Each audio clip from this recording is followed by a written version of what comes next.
Hello, I'm Julia Parker from Parker's Patch, and I teach people how to grow their own fruit and veg from workshops at home and other locations around the southeast.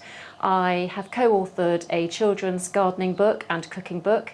I co-host a podcast called Two Good Gardeners, and I do one-to-one consultations along with being on local radio once a month.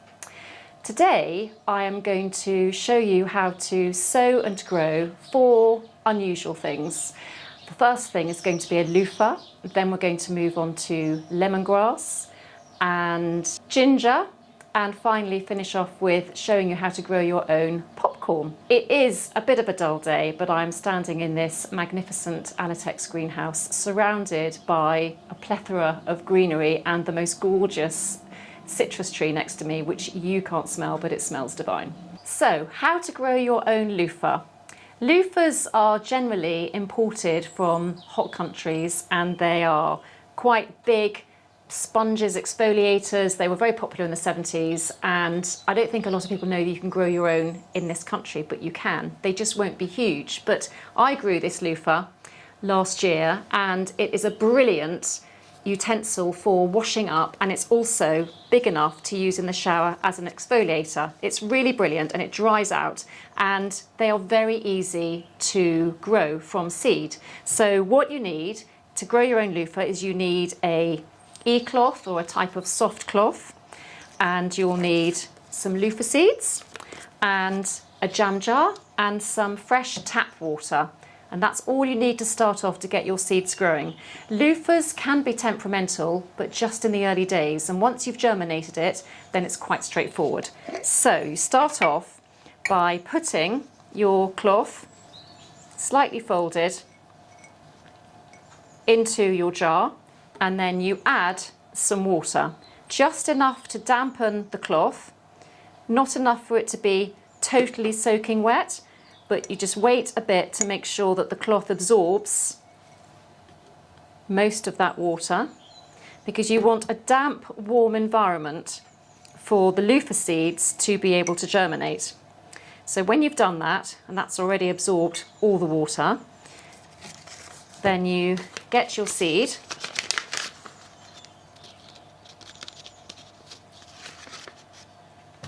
So loofah seeds are quite flat and quite big, and with a flat big seed you need to be mindful of how you sow it. So you always sow big flat seeds vertically. So it's quite straightforward with the jam jar, because you can just slot the seed down the side so that it's quite visible from the outside. It's good to have a coloured cloth so I can see what's going on, and then all you do is put the lid on.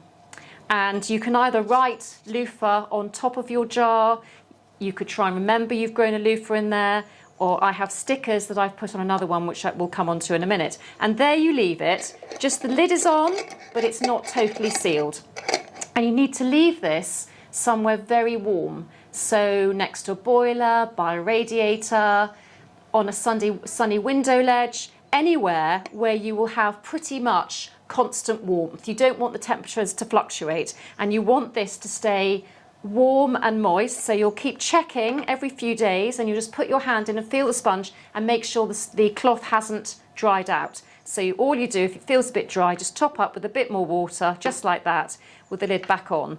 And hopefully in a week or so you will see, this is really easy because you can see what's going on with your seed, you will start to see a white root appear.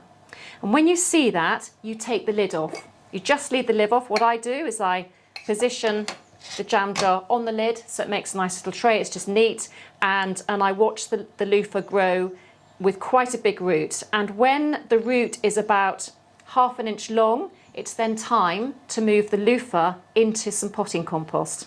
So I've already done some. So I've got 3 in a jam jar, just to give you an idea.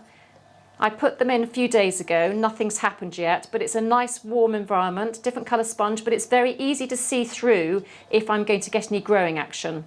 So when you do, you then get yourselves a pot, and this is about a 6 centimetre pot. It's an ideal size, and you pot on your seed with the root. There won't be any green, but there'll be a good root system. So you very carefully prise out your root from the jam jar. You have to be careful but it doesn't stick to the cloth. If it looks very stuck, cut around the cloth and just plant the cloth and the root attached.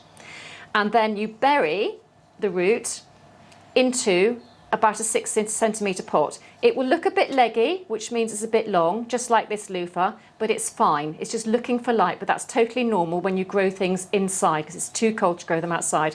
And here it will stay for probably about 8 weeks. I've made a label, always remember what you're growing, because loofahs look very much like a cucumber. It's best not to get them muddled. So there it will stay. And in about 8 weeks' time, it's already, you can see the first true leaves have opened and the second leaves are opening. So I know it's happy. It stays in a warm position, but in natural daylight. So something like the floor of a sunny kitchen, somewhere warm-ish, somewhere where the temperatures don't fluctuate and it just stays in daylight and it'll happily stay there. In about 6 to 8 weeks, and when the weather's warmer outside, it'll be time to pot this on. So I will tip out the whole contents of the loofah and I will put it into a much bigger pot, about the size of a pot that you would grow tomatoes in. So a big litre tub or a pot, those tubs that you can buy with handles if you put some holes in the bottom are really good. So a good deep pot. And there I will plant it in the middle of this big pot, and I will also position a teepee, or I will make a teepee with some sticks, because loofahs grow like cucumbers and a bit like a vine, and they can take up a lot of space. So I will train the vine as it grows round and round like a helter-skelter round the teepee, so that it's space saving and it will stay in there throughout its whole growing period. And then you will start to see, once it's in that pot, and you could move it then to the greenhouse. It has to stay warm, and in the greenhouse it will stay. If we get a really hot summer, you can put your pot outside, but I keep mine in the greenhouse. And then soon you will see flowers, lots and lots of yellow flowers. It'll be quite obvious when you get a female flower and a male flower, and the female flowers produce a little fruit, and you will need to hand pollinate yourself because there won't be so many bees coming into the greenhouse. You might get a random one, but you need the bees to pollinate. So you just take off the male flower and rub it against the female, and you'll see the fruit beginning to form. So they're very easy to identify, and it just helps the loofahs along the way, and very quickly they will start to grow. Almost in 2 days the fruits will start to develop, so you'll know that they've pollinated. And then you just watch them grow. You keep them watered, you keep the pot watered, you don't let it dry out. Feed every other week, just like you would with tomatoes. And then come the end of the summer, you will have lovely big, hopefully, plant wound all the way around your teepee or your tripod or your sticks, with lots of lovely fruits that look just like cucumbers. And about autumn time, when the daylight hours are beginning to shorten and your loofahs are hopefully going from green to possibly a bit yellowy, the plant is looking as if it's about to give up, it's getting a bit yellow and a bit tired as well, you can harvest them. To cut off these loofahs, and then you can just leave them to rest in the greenhouse on a shelf and let them totally dry out. And they are like a cucumber, they can be longer, and the skins just turn brown. And you know when they're dry, when it's really hard and brown and crispy. And that's when you bring your loofah inside and you fill up a washing up bowl of warm water and you plunge the loofah into the water, and it just helps make the skin a little bit more malleable, so you can actually prise it off, because it's quite a hard skin. You can't just peel it back like a banana. So you then peel off the skin, and inside will reveal a loofah. Just like this. It's amazing. And inside you'll see loads and loads and loads of seeds. They are full of seeds, and those are your seeds for the next season if you want to give it another go. So tip those out, shake them, try and pull them out. I even use tweezers, some of them are quite stuck in here. And then you let your loofah dry out again, just because you've had it in a bowl of water. And then when it's properly dry, you can start using them in the kitchen, in the bathroom, in the shower. Have a good old exfoliate, a good old rub. They're great for dishes. They're hard wearing. You will never get rid of it. And what a great thing to grow your own sustainable scrub or washing up scrub. Can't think of the word for that. Washing up scourer, how brilliant, a sustainable one. And then you can start your journey all over again. You could even wrap one up and give it as a Christmas present like I did. Lemongrass. Believe it or not, lemongrass grows really well here in